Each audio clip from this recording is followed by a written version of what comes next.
Damos las gracias a Dios y los invito a abrir las Sagradas Escrituras y vamos a leer ahí en la primera carta a los Corintios, capítulo 14.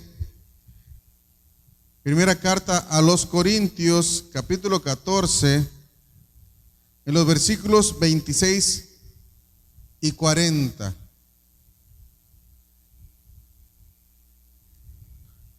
Primera carta a los Corintios, si ahí se pueden apoyar para encontrar la cita. Con aquellos que no sepan manejar muy bien la Biblia, pueden levantar la mano y les podemos apoyar para buscar la cita. 14, versículo 26 y versículo 40. Los que ya lo tengan, si pueden ponerse de pie en cuanto lo tengan, vamos a leerlo con el debido orden y reverencia al Señor. Dice la palabra del Señor: ¿qué hay pues, hermanos, cuando os reunís? Cada uno de vosotros tiene salmo, tiene doctrina, tiene lengua, tiene revelación, tiene interpretación. Hágase todo para edificación. Y dice, y nos brincamos al versículo número 40 y dice: pero hágase todo decentemente y con orden. Padre Celestial, te damos gracias en esta hora. Padre Celestial, tu palabra va a ser enseñada, Padre Celestial, a tu pueblo, Señor. Gracias te doy porque primero que nada, Señor, he sido a mi vida, Señor, y gracias, Señor, por aquellos que van a escuchar esta enseñanza, que sea, Padre Celestial, de edificación, Padre eterno, Señor, que sea para fortalecer a cada uno, Señor, y que no sea un servidor el que hable, sino seas tú el que hable a través de tu siervo, Padre eterno, en el nombre de Cristo Jesús. Padre bendito, te doy gracias por los que están en este momento presencialmente, Señor, en este lugar, y por aquellos que van a ver o están viendo esta transmisión. Te pido, Dios, que bendiga sus vidas, Señor, y que esta palabra, Señor, se venga a fortalecer, Señor, y a traer a confirmar la fe, Señor, que hemos profesado, Señor, y sobre todo salvaguardando nuestra sana doctrina.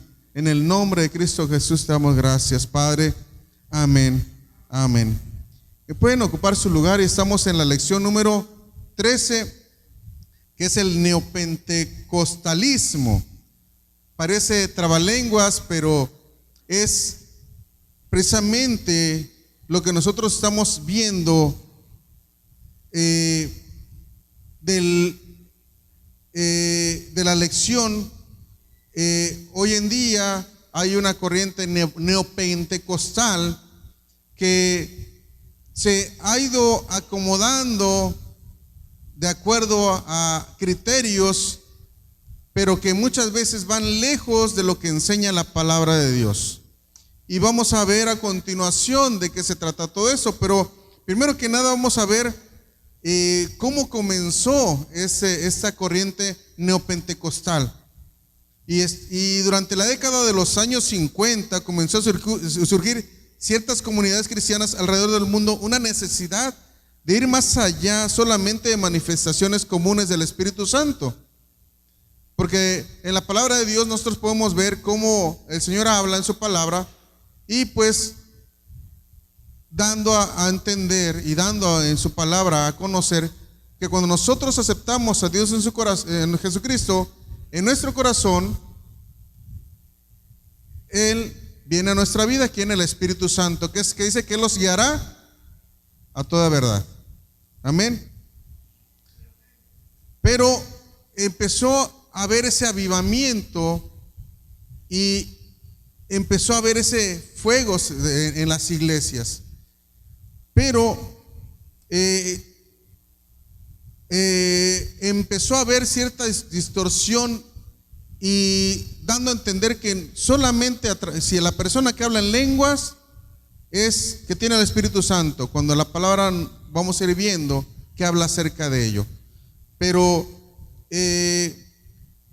cuando empezó precisamente a ver ese movimiento del Espíritu Santo en las iglesias, y pues a lo mejor no todos hablaban en lenguas, había quienes a lo mejor no hablaban en lenguas, y la gente que decían, No, pues no tienes al Espíritu Santo porque no hablas en lenguas.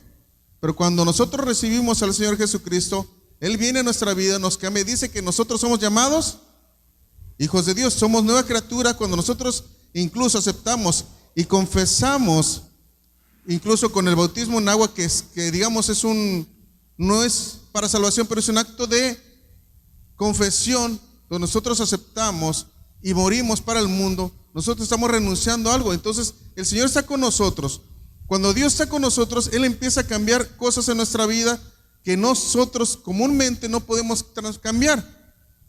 Y es el Espíritu Santo obrando a través de nosotros. Entonces empezó a ver quienes empezaron a querer buscar algo más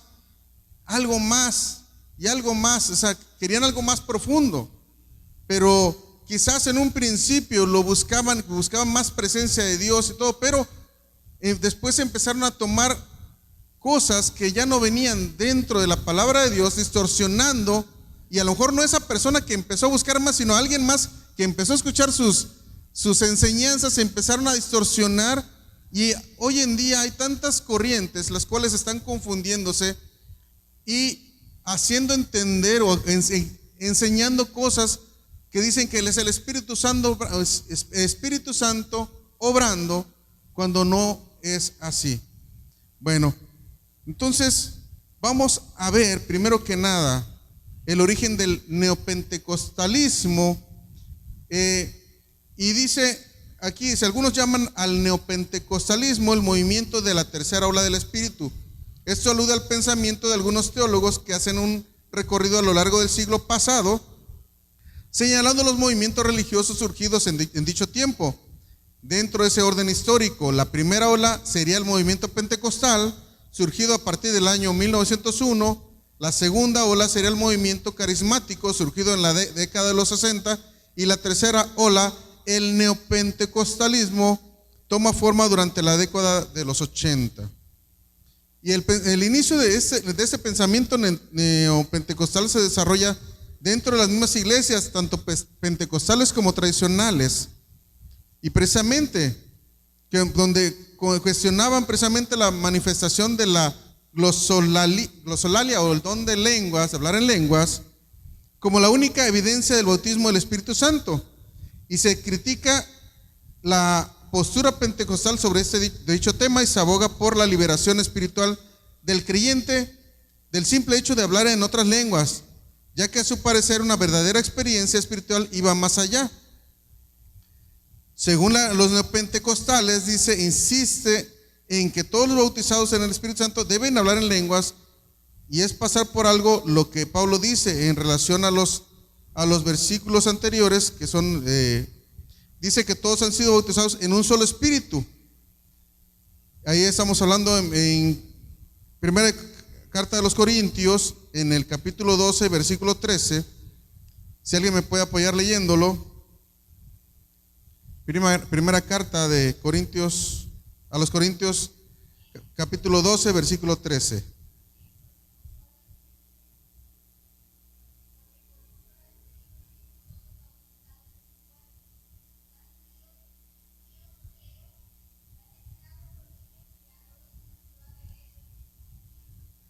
Así es, ahí el apóstol Pablo no solamente se refería al don de hablar en lenguas, ¿sí? Porque ciertamente cuando nosotros hemos sido bautizados, cuando nosotros hemos llegado al Señor, el Señor mismo nos ha lavado con sangre preciosa. Amén. Entonces,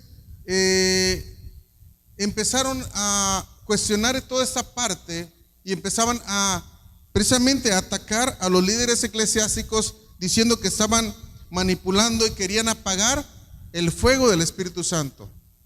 Y empezando a tomar ciertos pensamientos que vamos a ir viendo, y empezando a desviar lo que realmente la palabra de Dios nos enseña acerca del Espíritu Santo, acerca de lo que es la doctrina pentecostal que hemos adoptado por el Espíritu Santo, el bautismo del Espíritu Santo. Y dice, la doctrina pentecostal nunca señala el hablar en otras lenguas como la única manifestación del Espíritu Santo. Al contrario, enseña que el don de lenguas es la evidencia física inicial, mas no la única.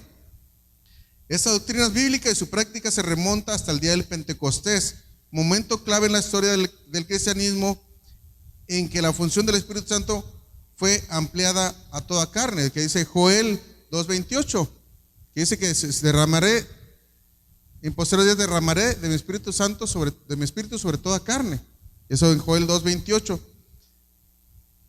Y aquí había unos proponentes del neopentecostalismo y que ellos enfatizaban que la realidad de los dones del Espíritu y las manifestaciones sobrenaturales, argumentando que el hablar en otras lenguas no era la única evidencia inicial sobrenatural del bautismo del Espíritu Santo.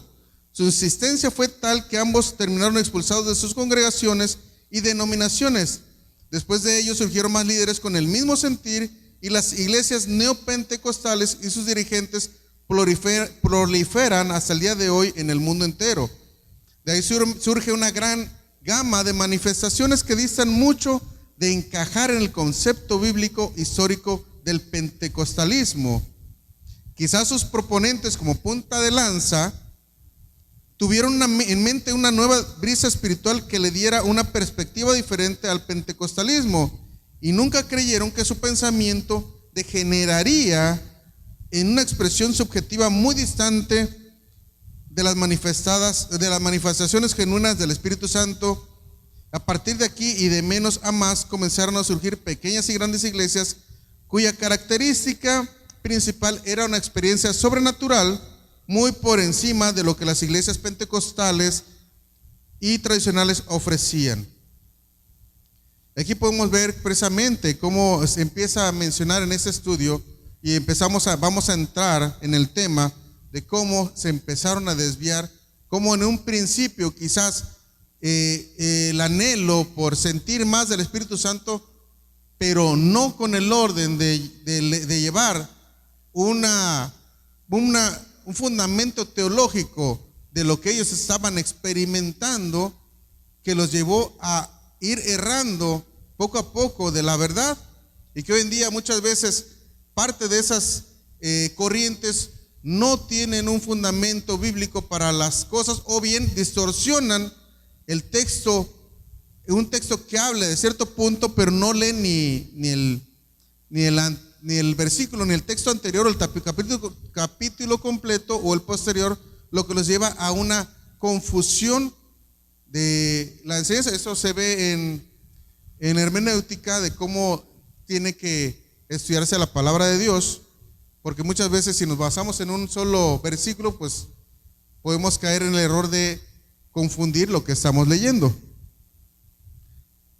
El neopentecostalismo menosprecia mucho al pensamiento pentecostal tradicional, y hoy en día vemos, porque hay iglesias que se jactan de ser enormes, que están grandísimas porque pues tienen tantos miembros, pero y desprecian a una iglesia a lo mejor más pequeña, pero que el mover del Espíritu Santo está en ese lugar. Y vamos a ver y vamos a hablar de una de ellas, de las corrientes neopentecostales. Una de ellas es la confesión positiva. Creo que muchos ya lo hemos escuchado, y no solamente la confesión positiva se habla dentro de las iglesias, tanto neopentecostales, sino también en el mundo actual. Es tan común ahora, hoy en día, escuchar de una confesión positiva. Nosotros creemos, y según la palabra de Dios, creemos que Dios obra y obra conforme a su voluntad, y nosotros esperamos por fe y creemos en algo, pero el Señor, esperamos en Dios con fe en el momento que Dios lo quiera hacer. Pero ¿qué es la confesión positiva? Estaba viendo precisamente y me tocó ver una imagen, y veía a un padre enseñándole a su hijo, y es algo relacionado. Entonces le ponía un imán y ponía un clip a la distancia y le decía a su hijo: mira, hijo, hay poderes que no podemos ver, pero así como ves este imán, y lo acerca al clip y ve cómo lo atrae, y le dice: lo que tú confieses, lo que tú declares y lo que tú estés diciendo, eso lo va a traer hacia tu vida. Si tú empiezas a decir: yo soy rico, yo esto, yo lo otro, eso va a venir a ti. Que si esto, que si el otro. Entonces, muchas veces pareciera decir, cuando nosotros vamos y creemos y oramos por una persona por sanidad, o vemos a una persona enferma y clama a Dios, nosotros cuando oramos decimos: y conforme a tu voluntad y en el tiempo que Dios lo establece. Pero a menos que haya una revelación de parte de Dios directa, que pueda haber una sanidad instantánea, o que Dios está dando un tiempo para algo, entonces no podemos decir que ya fue sano. Pero sí confesamos en Dios que nosotros por su llaga hemos sido sanados, porque Dios no quiere a nadie enfermo, ¿sí? Pero podemos ver cómo el creer en la palabra de Dios, y donde nos habla y nos dice acerca de la fe, ha sido a veces un hilo tan pequeño que se ha ido desviando, en el cual hoy en día puede más la mente que la fe, porque precisamente es eso. Si nosotros nos vamos al movimiento secular de esas confesiones positivas, precisamente es eso. Es decir, ese carro yo lo quiero, ¿sabes qué? Yo quiero esto, yo lo voy a tener, y yo eso, y yo lo otro. Y empiezan a tener esa confesión positiva que va ya más ellos dicen, en una declaración, que hoy en día ocupan la palabra decreto. Hoy, como no sé qué otras palabras han escuchado. Hoy declaro, hoy eso. Simplemente cuando nosotros decimos: Señor, en tu nombre yo sé que voy a sanar, o en tu nombre, Señor, esta enfermedad, les digo, cuando Dios te da un don de sanidad, tú puedes confirmar una sanidad. Pero cuando nosotros como cristianos, porque también la iglesia no puede vivir enferma, pero vamos a ir más adelante. Primero nos vamos a entrar en la confesión positiva. Y podemos ver ahí en Efesios 2:8, si me pueden apoyar, qué es lo que dice ahí Efesios 2:8, y Gálatas 5:22 y 23. Efesios 2:8, Gálatas 5:22 y 23, y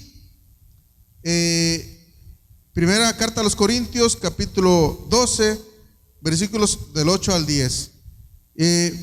Y el movimiento neopentecostal precisamente es eso, de tener una fe más allá, pero donde ya no están esperando precisamente una revelación del Espíritu Santo, porque precisamente es eso, sino que están declarando con palabras, y con esta corriente, con la mente, declarar una sanidad. Dice: si tú declaras que eres sano, ya eres sano, ¿sí? Yo en lo personal he experimentado y he visto, y he visto lo que Dios hace. He visto cómo Dios ha sanado y ha levantado personas en ese momento, o ha sido paulativo, en cuestión de horas o días, cómo esa persona ha levantado. Pero cuando ha sucedido eso, el Señor ha hecho sentir cuando Él está haciendo algo en ese instante, o si va a ser un proceso, va a ser algo, pero nosotros también, al creer en que Dios va a hacer la obra, no es que nosotros le vamos a decir: lo vas a hacer porque lo vas a hacer, y porque yo estoy pensando, y porque esto y que lo otro. Eso es muy distinto a esperar con fe que Dios lo va a hacer.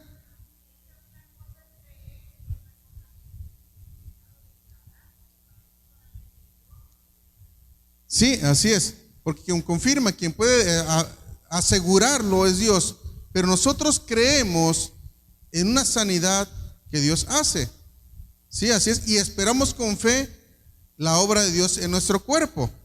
Eso es la fe. Y Dios obra también a través de esa fe y puede sanar de manera inmediata y puede sanar de manera gradual, de acuerdo al propósito de Dios. Y siempre y cuando sea, una de las cosas principales aquí es que todo es para glorificar a Dios. Para que el nombre de Dios sea glorificado a través incluso de todo lo que Dios hace. Él va a ser siempre glorificado en la sanidad, en medio de una enfermedad. El Señor se puede ver glorificado. Amén. Vamos a ver qué dice Efesios 2:8. Quien lo tenga me puede apoyar.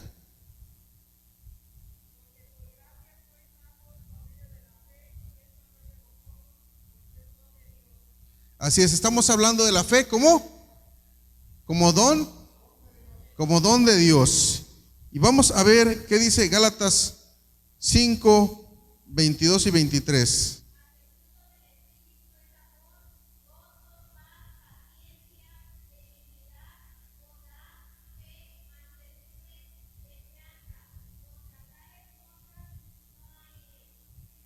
Amén. ¿Qué nos dice primera carta a los Corintios, capítulo 12, versículos del 8 al 10?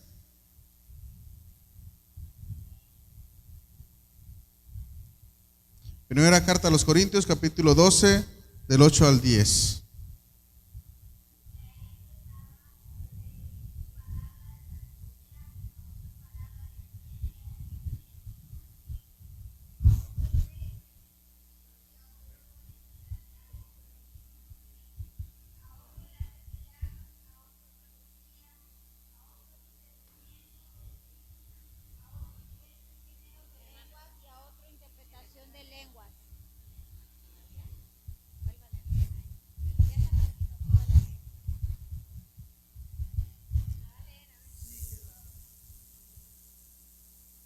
Primera de Corintios 12:8.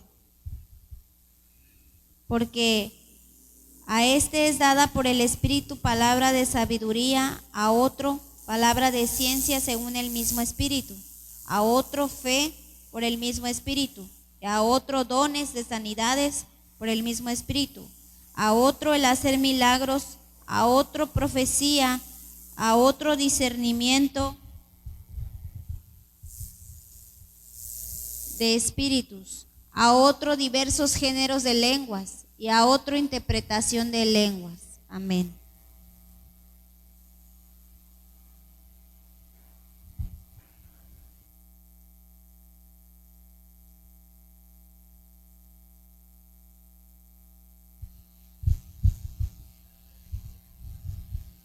Sí, entonces podemos ver cómo es un don. La fe es un don de Dios. Y es que el Espíritu Santo es el que nos ayuda a tener esa fe. Amén. Es una fe incluso sobrenatural, porque podemos creer en lo que Dios hace y esperar en Dios. Así como veíamos y podemos leer en los salmos cómo el salmista espera en Jehová. Dice, y te esperé. Dice, incluso hasta aunque mis huesos se me secaban, pero seguí esperando en Dios. Estoy parafraseando, no estoy diciendo textualmente, pero es lo que Dios hace. Pero entonces la fe o el creer en lo que Dios va a hacer, no es que nosotros estemos ordenando a Dios, hazlo. El Señor en su misericordia obra esa sanidad, mas no es a mero capricho ni una manipulación espiritual no es a manera de manipulación espiritual para mover a Dios a voluntad del cristiano. Amén. Entonces, la confesión positiva precisamente es creer en la mente y declarar y decretar que soy sano. Y soy sano. Y meterte en la mente y así vas a ser sano. Como aquel que dice, para hablar en lenguas, no, pues empieza a decir una especie de trabalenguas que les hacen hablar, que, como decía, había una persona que decía que le habían enseñado a hablar en lenguas, repitiendo una palabra así medio rara, y al rato dice, no, ya se te trabó la lengua, ya estás hablando en lenguas. Y no, es una manifestación precisamente que no es obligada, sino que el Señor lo da conforme a su misericordia. Amén. vamos a ver también lo que es la teología de la prosperidad. ¿Cuántos han oído de la teología de la prosperidad? Creo que más de uno.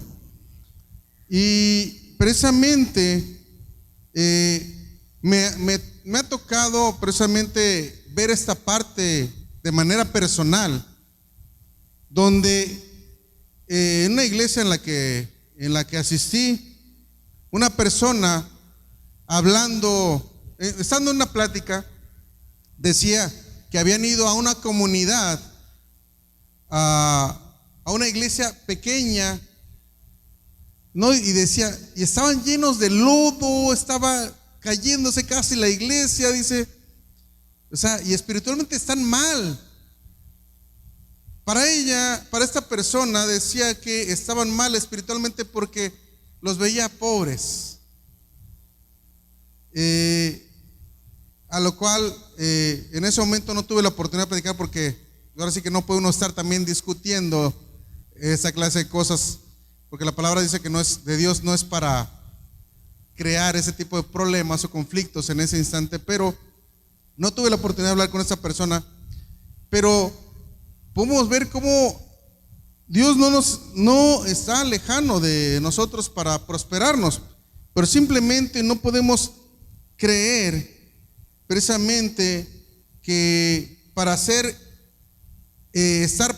bien espiritualmente tenemos que tener riqueza y ser prosperado económicamente en muchos aspectos y ver, no, ya tienes tantas casas, tantos carros. Eso no es una prosperidad espiritual. Pero vamos a ver, dice, la llamada teología de la prosperidad no es una teología como tal, sino una enseñanza que busca restaurar como una creencia del tiempo de la Reforma, y que era presentada sobre todo en círculos calvinistas que identificaban la buena economía del cristiano como una evidencia clara de la gracia de Dios sobre la vida. Pero mientras que las enseñanzas base se expresaban en una ética de ahorro y trabajo, la teología de la prosperidad lo hace en un consumismo desmedido y la transacción económica mística de la fe. Y esa doctrina podemos ver cómo le ocupan mucho lo de la siembra. Creo que alguno o varios ya les ha tocado ver, si es que han visto algunos canales de televisión donde hay televangelistas o esas iglesias que se transmiten por televisión y que son cadenas muy grandes, y empiezan a decir, no, pues tienes que sembrar para que Dios te prospere en tu negocio. Siembra, que para que tú pues tengas ese carro que deseabas. Bueno, ahorita vamos a orar, deposita y vas a ver que Dios te va a dar ese carro que quieres. ¿Mande? Sí, y eso lo vamos a ver más adelante también, de que empiezan a decir, bueno, para que tengas y tu negocio le vaya bien, tienes que dar dinero para que Dios se prospere. Nosotros sabemos, y nosotros estamos y damos el diezmo como obediencia a Dios. El diezmo es una enseñanza de Dios. ¿Para qué? Para deshacernos precisamente de cierta dependencia al dinero. Muchas veces nos desalojamos, nos deshacemos de ciertas cosas en nuestra vida, porque a veces es tan difícil dar una parte de nuestro dinero, que el Señor en su palabra nos habla, pero no para que, dice, no para que hacer rico al pastor, que para que pues, ya esto, casi sienten que están manteniendo al pastor. Vemos iglesias pequeñas donde los diezmos son tan pequeños que no se sostiene precisamente. Pero la palabra de Dios sí dice que nosotros tenemos que sostener la casa de Dios. El pueblo de Israel, si nosotros vemos cómo el Señor le decía que tenía que haya alimento en mi casa. Entonces, desde antes nosotros hemos estado viendo, algunos dicen que ya no es válido el diezmo, pero nosotros hemos visto, si nosotros nos fuéramos más a la iglesia primitiva, pues que decía que muchos daban propiedades y daban cosas más. ¿Qué dicen? o te deshaces entonces de una propiedad para que seas bendecido, y empiezan a tomar ciertas cosas, y hay personas que se han quedado incluso sin dinero por estar sembrando y para poder ser prosperados. Pero sin embargo, la palabra de Dios nos enseña en su palabra a saber administrar el Espíritu de Dios, pero también no dice que el Señor no nos va a prosperar, ¿sí? Pero también nosotros tenemos que saber en qué momento, porque muchas veces, cuando algo no viene del Señor, te empieza a desviar de Él. Que pediste más dinero, al rato ya tienes varias empresas, y a veces te tienes que estar metido en la empresa o en el trabajo, en tantos trabajos que tienes, que te olvidas de Dios. Y dices, no, es que es bendición de Dios. Pero muchas veces tenemos que ver hasta dónde, y tenemos que, precisamente, el Espíritu Santo tiene que dirigirnos. Entonces, esta doctrina de la prosperidad se radicaliza aún más cuando enseña que cualquier sufrimiento en el cristiano indica falta de fe. Creo que si nosotros nos vamos a una comunidad, ahí donde van, y dicen que algunos se trasladan a veces 1, 2, 3 horas para poder llegar a una iglesia, y está lloviendo y ahí van, y a veces, y la iglesia pequeñita, a lo mejor casi cayéndose, a lo mejor la lluvia se empieza a transminar, pero cuando están adorando a Dios, ese lugar tiembla, la tierra tiembla cuando se está adorando a Dios. Nos ha tocado ir a comunidades y hemos visto cómo cuando se empieza a cantar, y la fuerza con la que canta la iglesia, empieza a haber una prosperidad no solamente económica, sino una prosperidad espiritual y un gozo que hay dentro de la iglesia, que salen bendecidos, gozosos en ese lugar. Veía precisamente también observaba un video de cómo adoraban dentro de una cárcel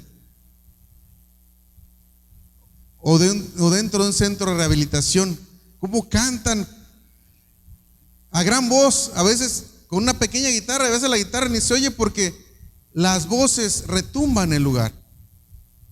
Y dicen, y volteamos a ver dentro de la iglesia cómo cantamos. A veces ni nos oye el que va al lado, el que está a nuestro lado. A veces nos cansamos y no, pues ahorita no puedo cantar, o me siento cansado. Pero Dios renueva esas fuerzas de Dios, nos prospera en lo espiritual, pero también dice que el Señor nos prospera. Se quiere que seamos prosperados en todo, así como prospera tu alma. Imagínense que no estamos preparados espiritualmente y empezamos a recibir, y empezamos a recibir, y empezamos a recibir. Eso, en vez de ser una bendición, nos comienza a alejar de Dios. Pero cuando estamos preparados espiritualmente, el Señor te empieza a dar esa sabiduría para administrar lo que Dios te dio. De esa misma manera administras tu hogar, tu trabajo y la iglesia donde trabajes. Y varios de aquí trabajan, y doy gracias a Dios porque aquí están buscando de Dios, porque hay esa necesidad y quieren ser más prosperados. Y yo sé que a lo mejor dicen, yo vengo a buscar a Dios, y si Dios los prospera en lo económico, en su trabajo, y les da más ventas, si les da más ingresos, gloria a Dios. Pero lo que vienen buscando principalmente, lo que venimos buscando principalmente, ¿qué es? Esa prosperidad, pero espiritual, buscar más de Dios. Y eso que también tenemos, compartirlo. Amén. Vamos a seguir estudiando, y la palabra de Dios nos muestra con claridad el camino hacia una prosperidad económica adecuada. Vamos a ver qué nos dicen los libros de Deuteronomio, capítulo 7, versículos 11 al 15, y Josué 1, del 7 al 9. Deuteronomios, capítulo 7, versículos 11 al 15. ¿Ya lo tienen, hermanos? Dice así la palabra de Dios, Deuteronomio 7, versículos 11 al 15.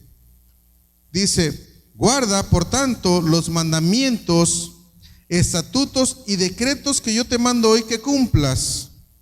Estamos hablando de decretos de Dios hacia el ser humano. Yes.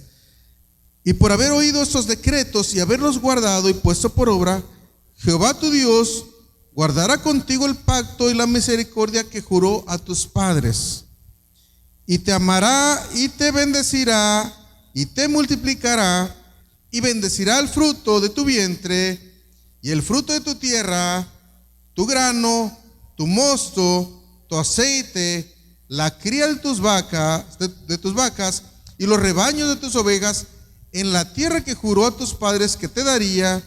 Dice: bendito serás más que todos los pueblos, no habrá en ti varón ni hembra estéril, ni en tus ganados, y quitará Jehová de ti toda enfermedad, y todas las malas plagas de Egipto que tú conoces, no las pondrá sobre ti, antes las pondrá sobre todos los que te aborrecieren. Pero si nosotros vemos, ¿qué dice en el versículo número 11? Dice: guarda, por tanto, los mandamientos, estatutos y decretos que yo te mando hoy. Que yo te, ¿qué? Pero ¿qué dice? Yo te recomiendo, que yo te aconsejo, que yo te sugiero. ¿Cómo dice? Que yo te mando. Aquí el Señor no le está haciendo una sugerencia. A ver, si quieres, obedece lo que te estoy diciendo. Como quiera te voy a prosperar. Como quiera no va a haber enfermo. Como quiera no va a haber estéril en tu casa. Es una orden directa, imperativa, diciendo: ¿sabes qué? Te mando. Cuando uno le dice a los hijos: te mando que hagas esto, le está sugiriendo que lo haga. Que dice: pero yo no quiero ir. Te estoy mandando a hacerlo. Entonces Dios aquí en su palabra nos dice: guarda, pero no te estoy diciendo como sugerencia, te estoy mandando que guardes los mandamientos, estatutos y decretos que yo te doy. Amén. Y eso se lo podemos ver en la palabra de Dios. Eso es donde podemos ver los decretos, estatutos, ordenanzas que Dios nos ha dado. Amén. ¿Estamos de acuerdo? Entonces, también otra de las cosas que Dios nos honra, dice que cuando nos bendice, cuando honramos a nuestros padres. Eso lo podemos ver en Éxodo 20:12. Y el proverbista también nos muestra dos caminos muy cortos hacia la prosperidad, que es también la generosidad hacia los demás y el honrar a Dios con nuestros bienes.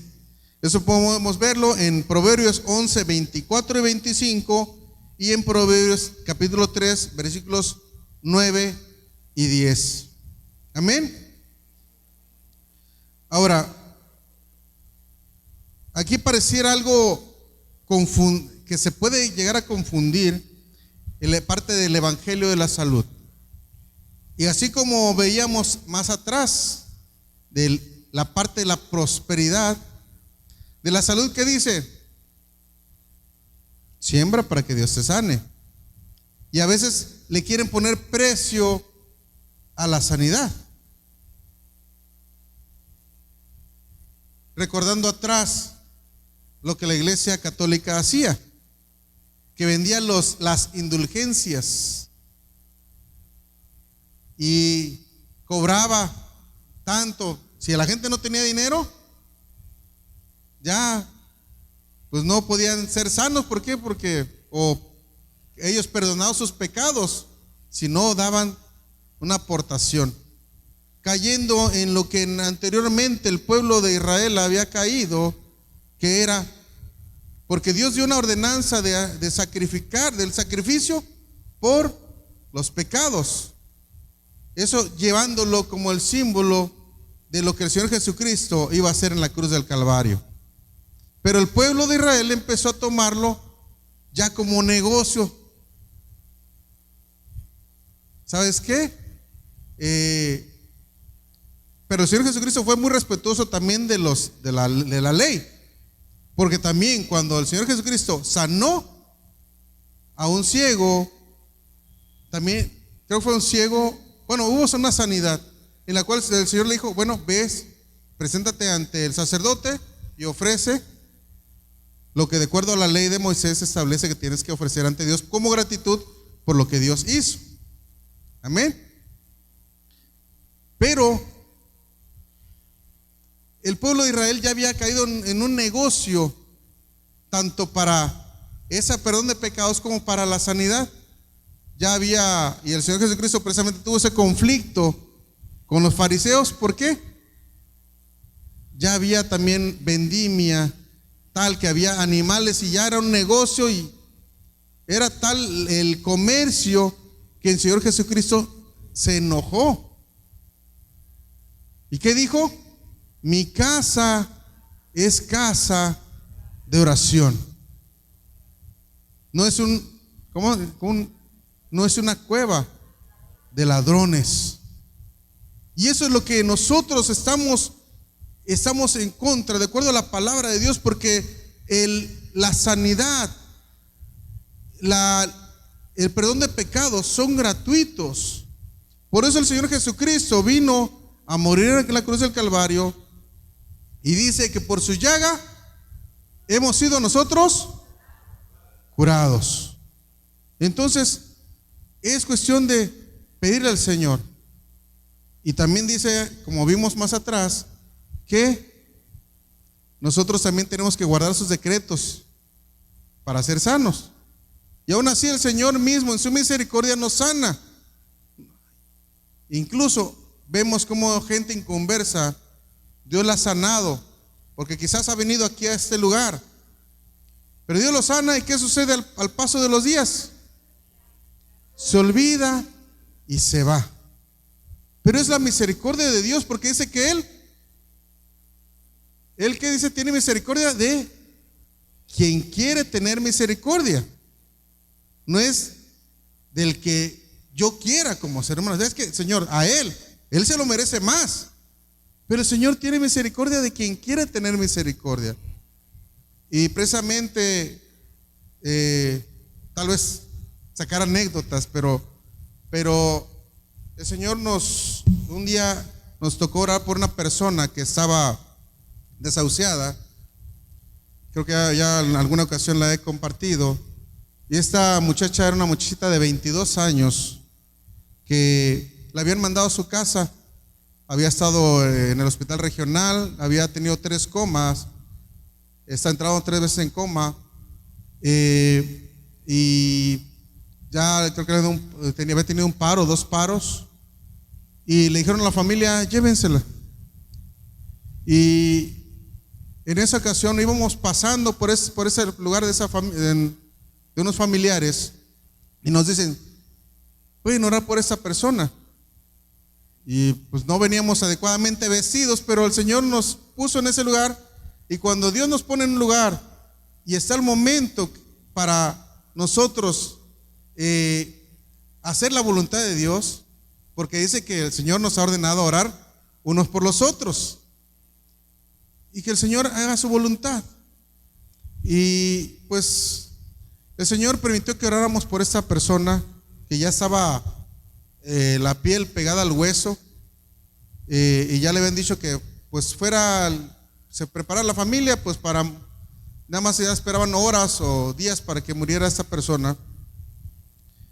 Pero oramos por esa persona, nos venimos y como a las 3 horas nos hablan para decirnos que había empezado a pedir de comer. Y se levantó esa señorita y al cabo de los días tomó fuerza. Dios la levantó de ese lecho de muerte. Y seguimos hablándole de Dios y le instábamos a decirles, Dios es quien te sanó. Y recuerda que fue Dios quien obró en ese momento, porque tú pudiste sentir lo que Dios hizo. Porque llegó gente con otros monigotes a ponerle ahí, y yo le volví a decir, acuérdate que quien te sanó fue Dios. Y acuérdate, y busca de Dios. Estuve hablándole todavía como un mes de Dios. Se levantó, pero ya no quiso buscar de Dios. Y les digo, Dios tiene misericordia de quien quiere tener misericordia. Y hace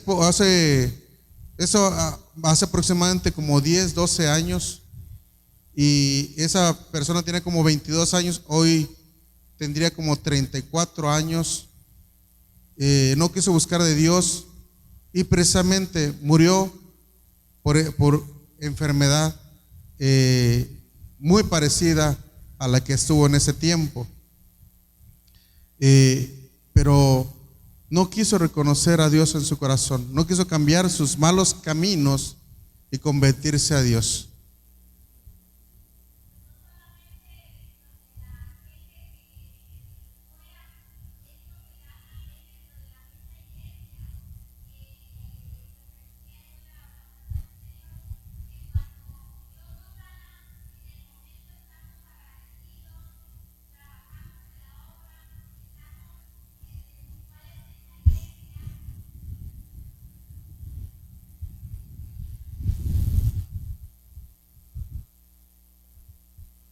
Sí, que esto se da no nada más en los de fuera, sino dentro de la misma iglesia recibimos un milagro, una sanidad, y de momento estamos tan agradecidos con Dios que asistimos a la iglesia, trabajamos en la obra, servimos en la casa de Dios, pero al paso del tiempo se nos olvida y volvemos a ser ingratos.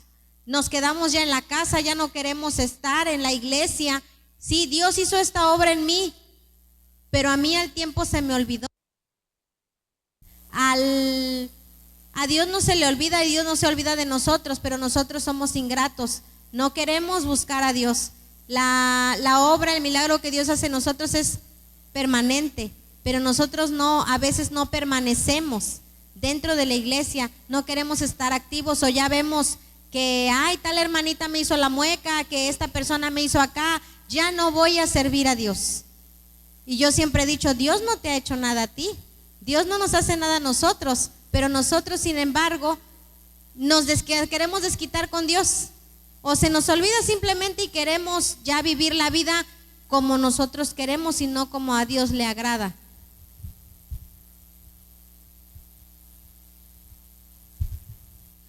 Ok.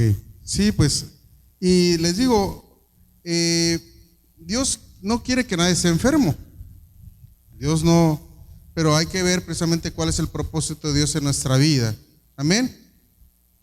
Y podemos ver para ir viendo algunas prácticas del neopentecostalismo, y podemos ver alguna de ellas.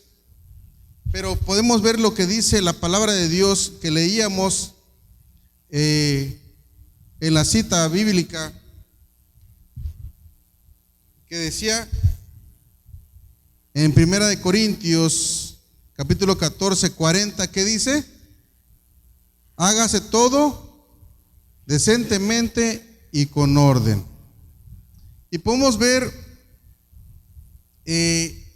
una corriente que ocupan mucho, que le llaman de la borrachera santa, que la persona se muestra y que dice que tiene una llenura del Espíritu Santo tan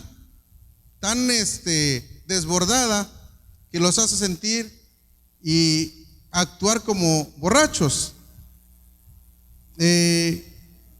La palabra de Dios ahí en Efesios 5:18 dice: esta experiencia es practicada por los neopentecostales, la borrachera santa, en sus cultos, tomando como referencia el texto de Efesios 5:18. No os embriaguéis con vino, en lo cual hay disolución, antes bien sed llenos del Espíritu Santo. Pero ahí dejan a un lado todo el contexto de la palabra de Dios. También podemos ver cuando los apóstoles y aquellos que fueron llenos del Espíritu Santo y que hablaban en otras lenguas, la palabra de Dios dice que la gente empezó a sorprenderse de que escuchaban hablar a estas personas en su propia lengua, cuando a lo mejor no sabían hablar. Esos judíos que a lo mejor no sabían hablar otros idiomas, estaban hablando en los idiomas natales de algunas personas, pero aquella persona que los escuchaba y que no entendía el idioma, ¿qué decía? Están llenos de mosto, llenos de alcohol, se echaron sus copitas y ahorita están con la lengua enredada. Mas nosotros, si vemos en ese texto, no dice precisamente que los apóstoles o aquellos que fueron llenos del Espíritu Santo que se caían como borrachos, ni que actuaban como borrachos. La gente lo interpretó diciendo que quizás estaban borrachos porque la lengua en la que hablaban no era la lengua natal de ellos, y los otros no la entendían y se imaginaban que tenían la lengua enredada y que no podían ni siquiera gesticular palabra alguna.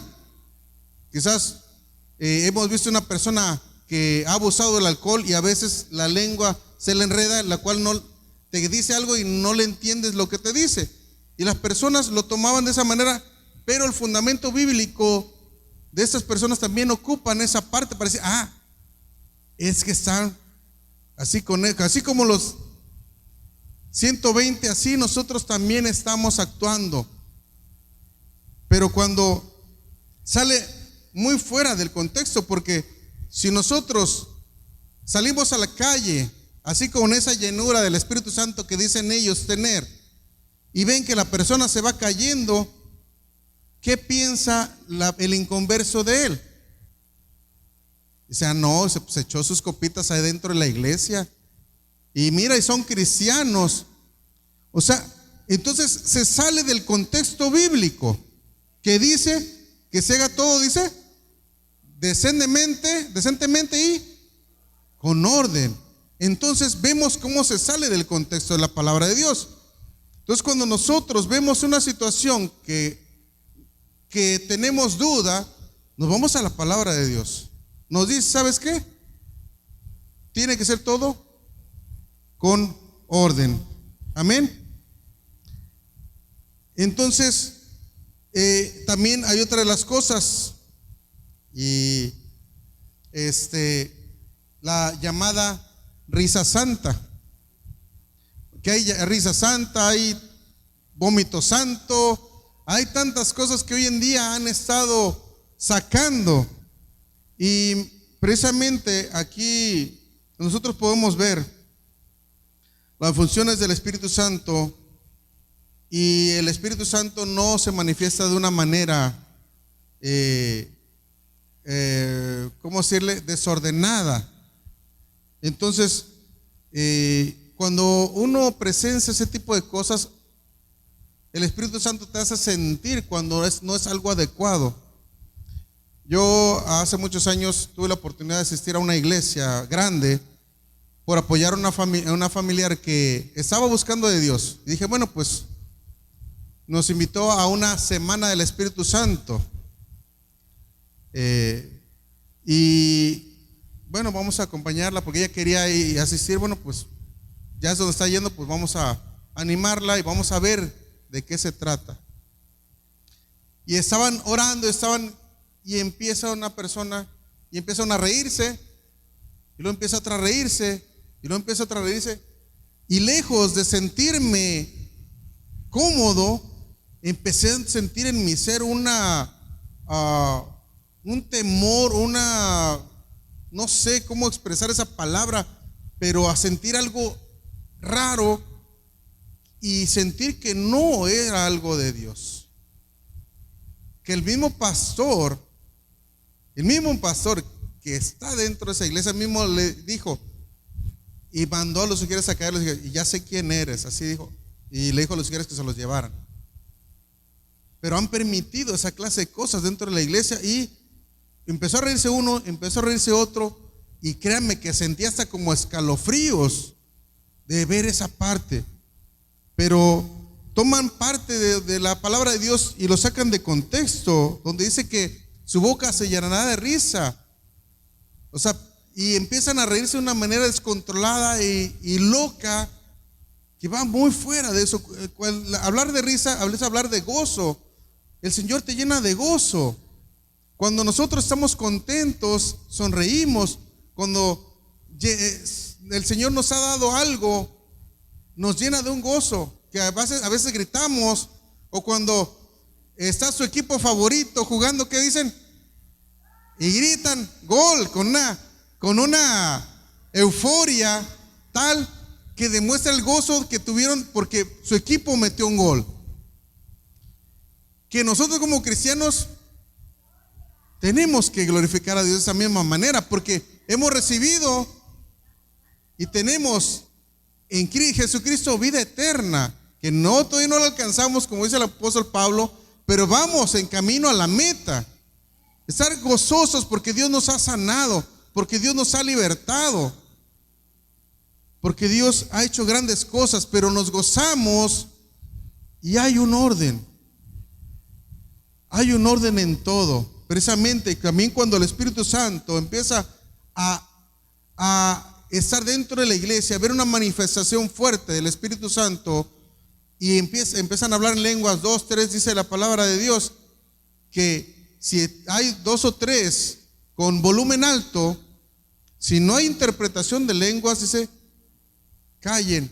Pero también dice que también es lógico que hay un cierto tiempo, porque también el Espíritu Santo nos debe dirigir en qué tiempo es el que se está moviendo.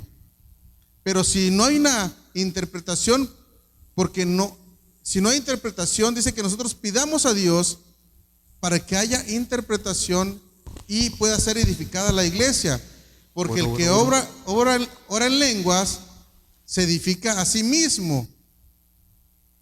Pero el que profetiza o el que habla, interpreta, dice, es para edificación de la iglesia y de los gentiles. Amén.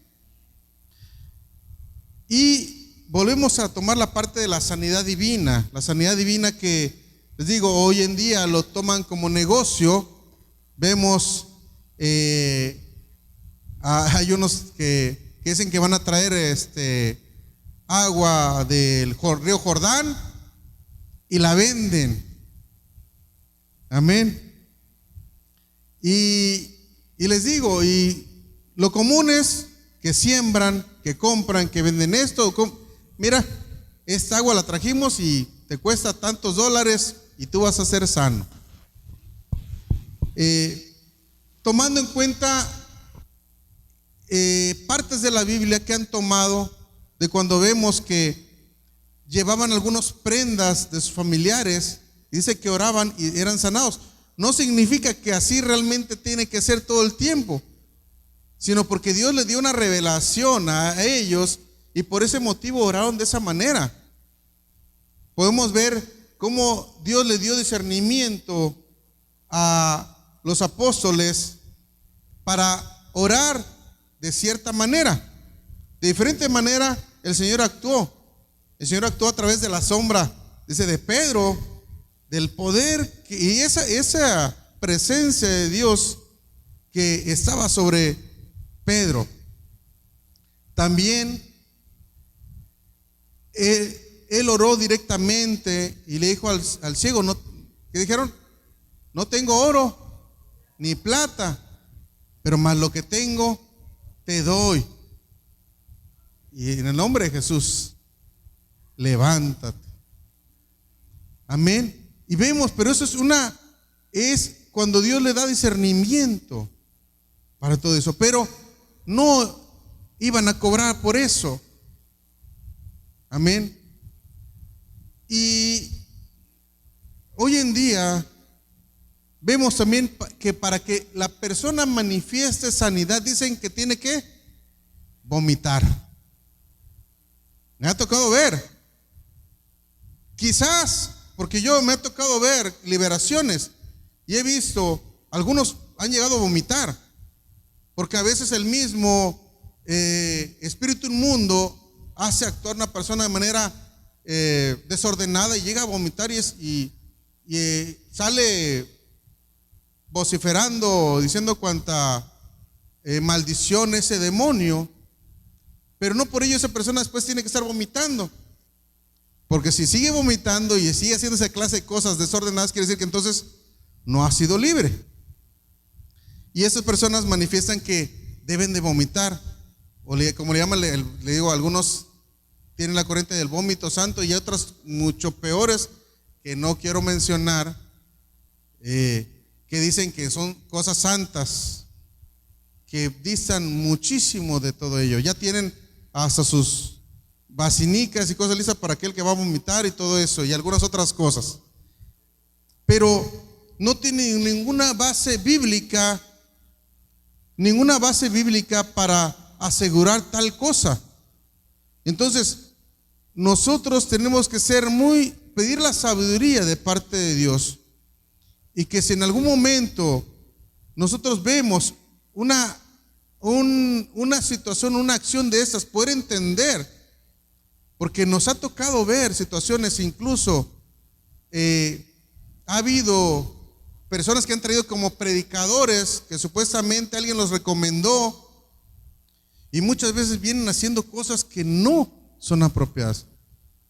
A veces ha habido líderes cristianos que han traído y al rato tienen que disculparse porque tal o cual predicador pues hizo cosas que van en contra de la palabra de Dios. Entonces debe haber ese discernimiento y la iglesia darse cuenta de que el que se está parando al frente está diciendo cosas que van en contra de lo que Dios ha enseñado en su palabra. Y por eso es importante estas clases. Y dice la palabra de Dios que mi pueblo pereció por falta de conocimiento. ¿Por qué? Porque la ley aparentemente la estudiaban, pero nunca la guardaron en su corazón.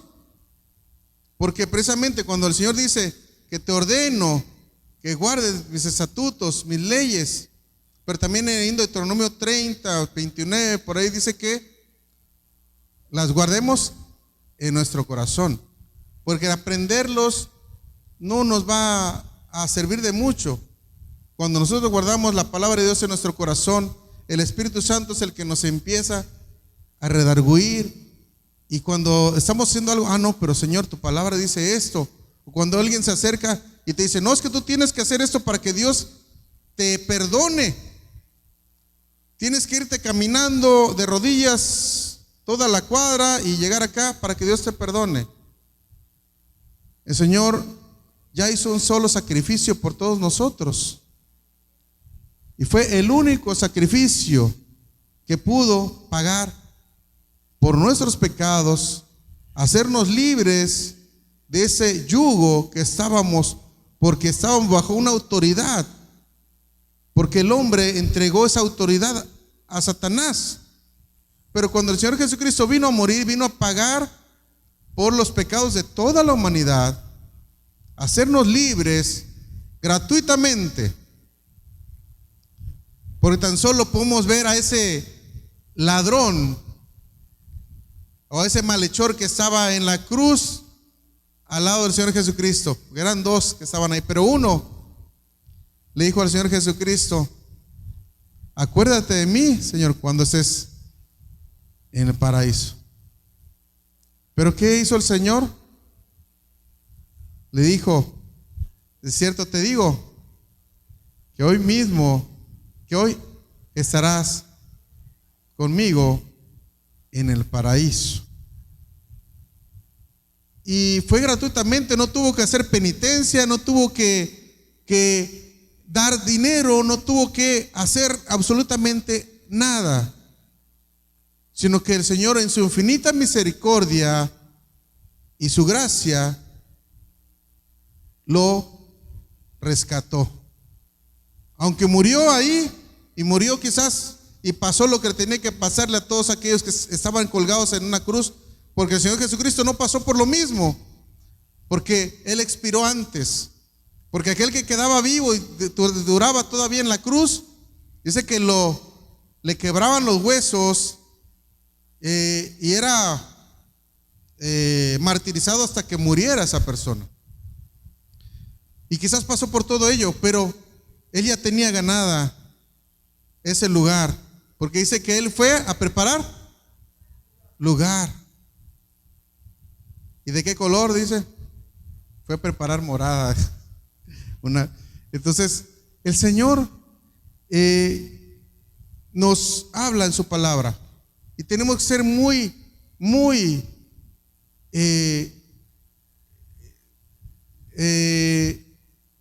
temerosos de Dios, escudriñando en su palabra y tener mucho cuidado de no desviarnos, porque aunque pareciera lo mismo, dicen, pero no es igual. Porque hablábamos de la confesión positiva. Yo voy a atraer eso hacia mí, confesando que es mío. Esa es la confesión positiva. Va a ser mío ese carro.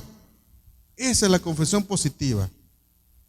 En la sanidad por medio de, ¿cómo se llama?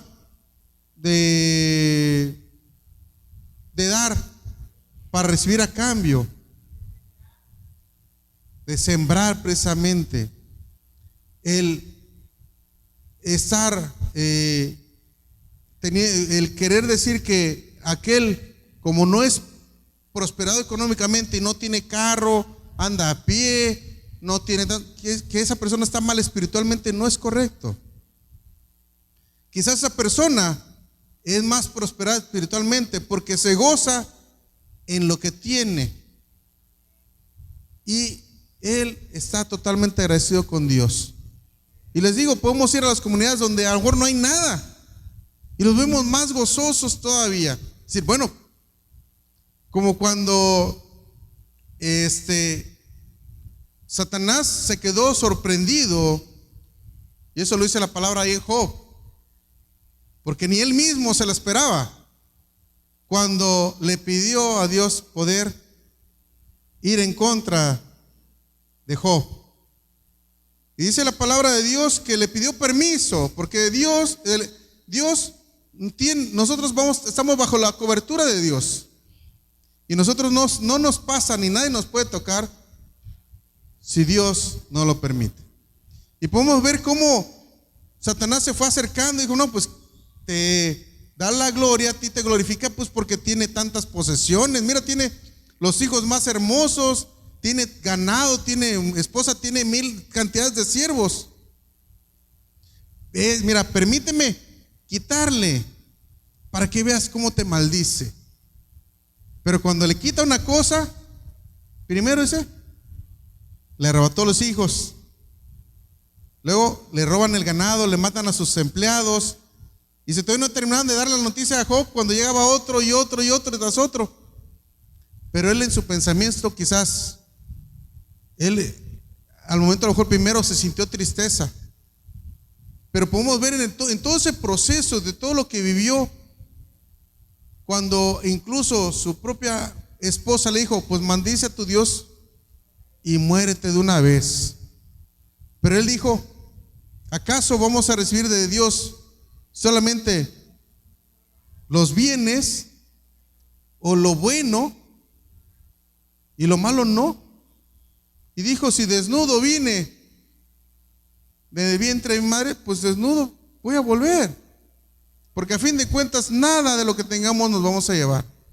Y podemos ver que mismo Satanás quedó atónito y quedó, ahora sí como siempre, embarrado, porque el que está con Dios todo lo puede.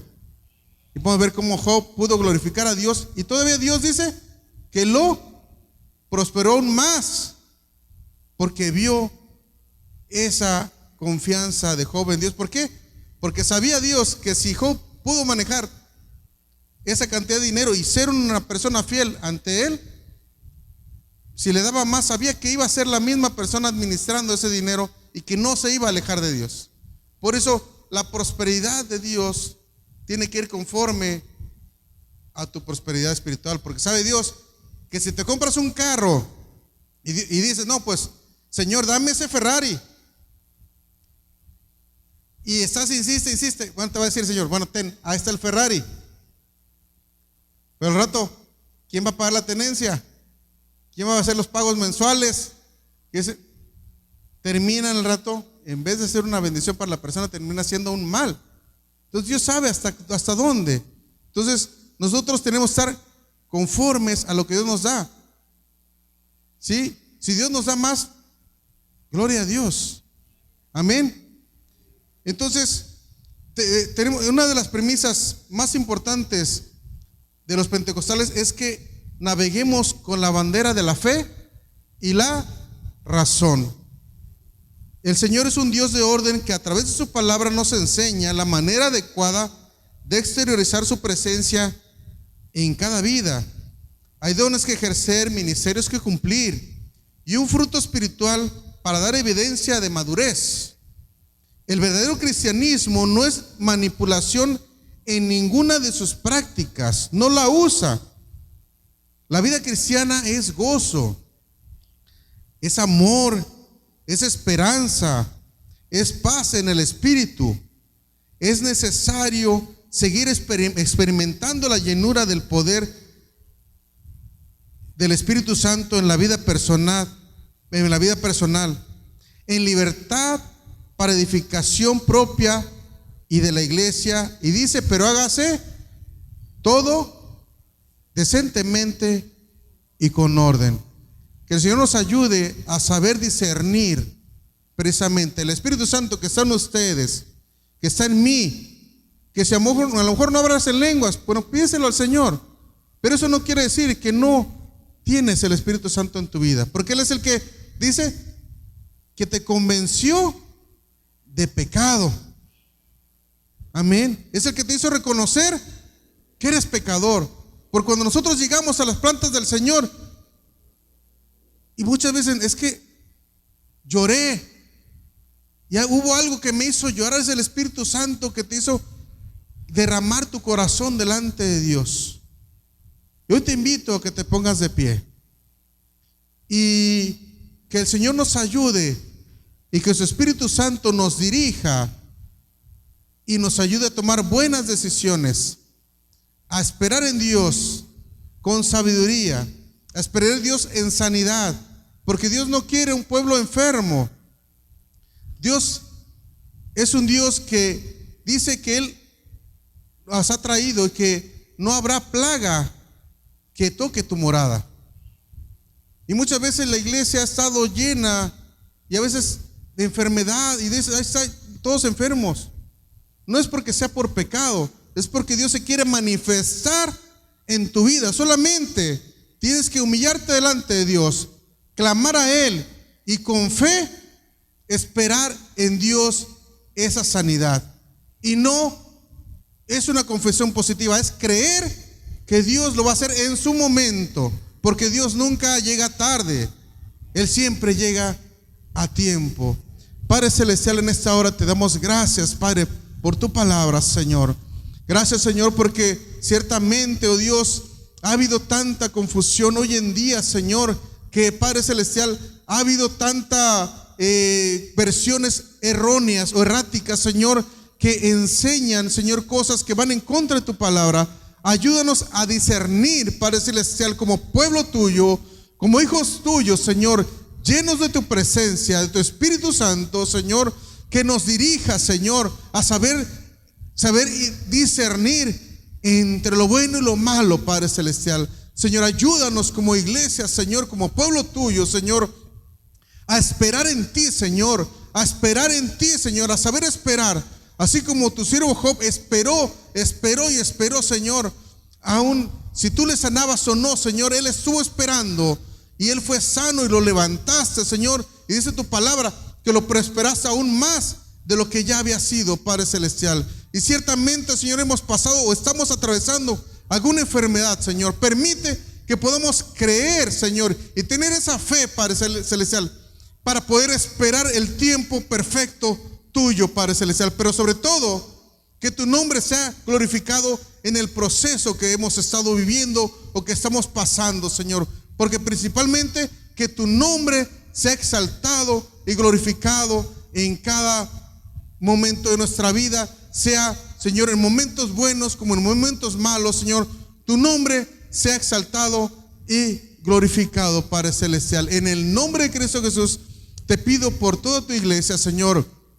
Y si hay algún enfermo, Señor, que esta palabra llegue a su vida, se llegue a su corazón, llegue a ese lugar, Padre Celestial. Y Señor, obra sanidad en ese cuerpo, Padre Celestial, que ha estado esa persona esperando en fe el tiempo adecuado, Señor. Obra, Señor, conforme a tu misericordia y conforme a tus tiempos, Señor. Pero sobre todo tu nombre sea glorificado en cada vida, Señor.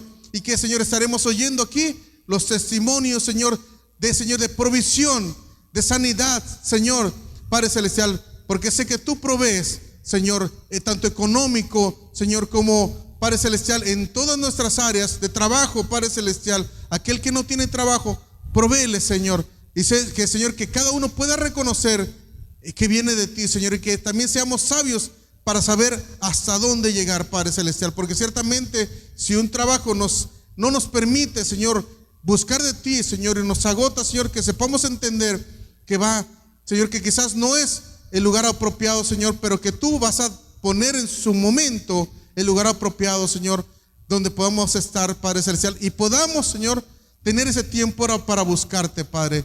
En el nombre de Cristo Jesús, Señor, sé tú, Señor, con cada uno de nosotros, Padre, y te doy gracias por este tiempo. En el nombre de Jesús, tu Hijo amado, te damos gracias. Amén. Amén. Que el Señor les bendiga y dejo el lugar a quien corresponda. Dios les bendiga.